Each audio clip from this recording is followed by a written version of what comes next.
শুভ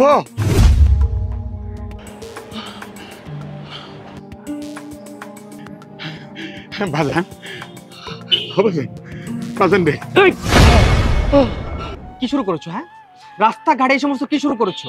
তোমার মাথায় কি কমন সেন্স বলতে কিচ্ছু নেই? বলা নেই ক নেই, হুট করে এসে তুমি নোংরা হাতে আমাকে জড়িয়ে ধরেছো। কি কি শুরু করেছো?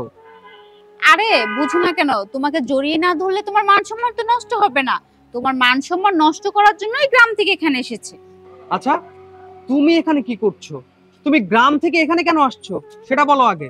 বাজান রে, গ্রামে তো কোনো কাম কাজ নাই, না খায়া তোরে খুঁজতে খুঁজতে শহর আইলাম। অনেক জায়গা খুঁজলাম, তোরে পাইলাম না বাজান।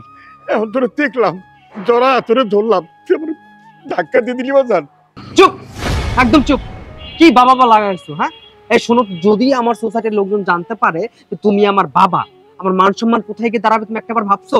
শোনো, এখানে তোমার থাকার জায়গা না, তোমার থাকার জায়গা গ্রামে। তুমি গ্রামে যাও। আসলে তোমার সাথে আজের কথা বলার সময় আমার হাতে নেই। আমরা যাচ্ছি একটা কাজে, আমরা সেই কাজে যাবো। এই চলো। বাজান রে, এতদিন পর তোর লগে দেখা হইলো, কই আমার এই গলায় জরা ধরবি বাজান, কইয়া বাইতে লয়ে যাবি, কিছু খাওয়াবি না করে তুই। এই বাড়িটা কি আপনার? এমন ভাবে বলতেছেন মনে হয় বাড়িটা আপনি করে দিবেন। এমন ভাবে বলতেছেন মনে হয় বাড়িটা আপনি করে রেখে গেছেন আমাদের জন্য। আর এই আপনার ড্রেস আপ দেখছেন? আপনাকে যদি আমরা এই বাড়িতে নিয়ে যাই আমাদের মান সম্মান থাকবে?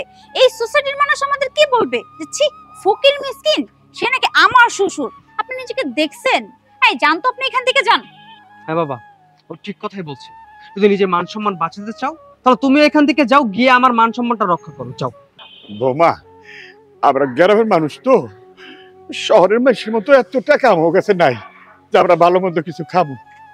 পোলার কাছে আইছি, দেহি পোলা কি করে।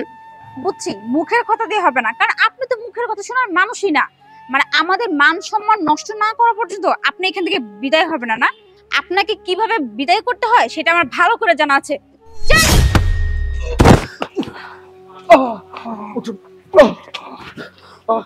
কি ব্যাপার শুভ সাহেব, আপনারা এইভাবে মুরব্বী লোকটাকে ধাক্কা মেরে কেন ফেলে দিলেন? আরে ভাই আর বলবেন না, এই সমস্ত গরিব মিসকিনদের জন্য রাস্তাঘাটে বের হওয়া যায় না। যাচ্ছিলাম একটা শুভ কাজে, এর মাঝখানে এসে এই গরিব লোকটা আমাকে জড়ায় ধরতেছে, কিছু টাকা চাইতেছে। বলেন তো আমি এই যে গরিবদের টাকা দেওয়ার জন্য সবসময় টাকা নিয়ে ঘুরি নাকি? ভিখারি? ওনাকে দেখে কোন অ্যাঙ্গেল থেকে তো মনে হচ্ছে না যে উনি একটা ভিখারি। ভিখারি কি কারো গায়ে লেখা থাকে? উনি আমাদের ডিস্টার্ব করছিল, বারবার ভিক্ষা চাইতেছিল, আমরা ভিক্ষা দিচ্ছিলাম না। তারপরে যখন ডিস্টার্ব করছে তাই ওনাকে ধাক্কা দিছি। সে যদি ভিক্ষাই চাইতে আসতো তাহলে তো না করে দিলেই পারতেন, এভাবে ধাক্কা মারলেন কেন? আরে আজব তো, এটা কি ধরনের কথা বলতেছেন? দেখুন, আপনারা একটা কথা মনে রাখবেন, আপনারা কিন্তু আমার জাস্ট প্রতিবেশী, আমার আত্মীয় স্বজন কেউ না। আমার উপর এরকম হুকুমদারি করার রাইট কিন্তু আপনাদের কারোরই নেই। আমরা কোনো হুকুমদারি করছি না।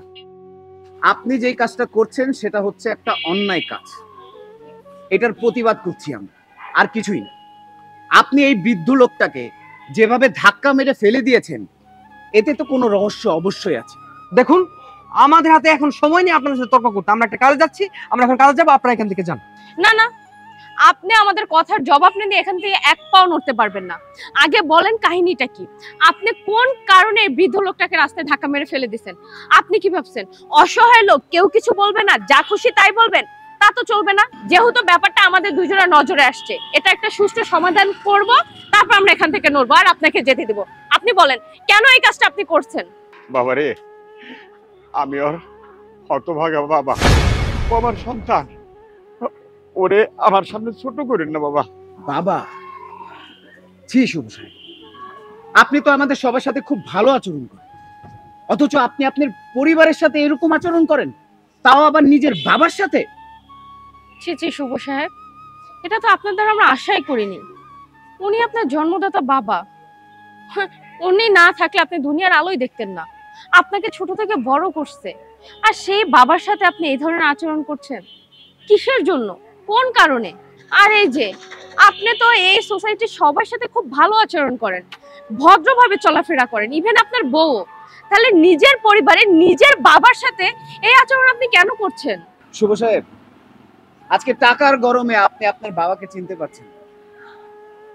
যেদিন টাকা না থাকবে আপনার কাছে সেদিনই কিন্তু এই বাবা ঠিকই আপনাকে চিনবে।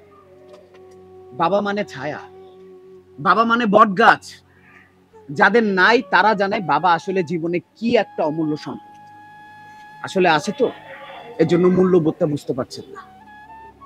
আমার না আসলে ঘৃণা হয় আপনাদের মতন ছেলেদের উপর, যারা বাবাদের এইভাবে সম্মুখীন অস্বীকার করে।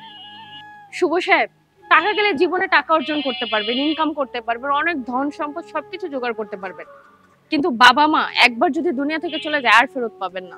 প্লিজ থামুন, এইসব বলে আমাদেরকে আর লজ্জা দিবেন না।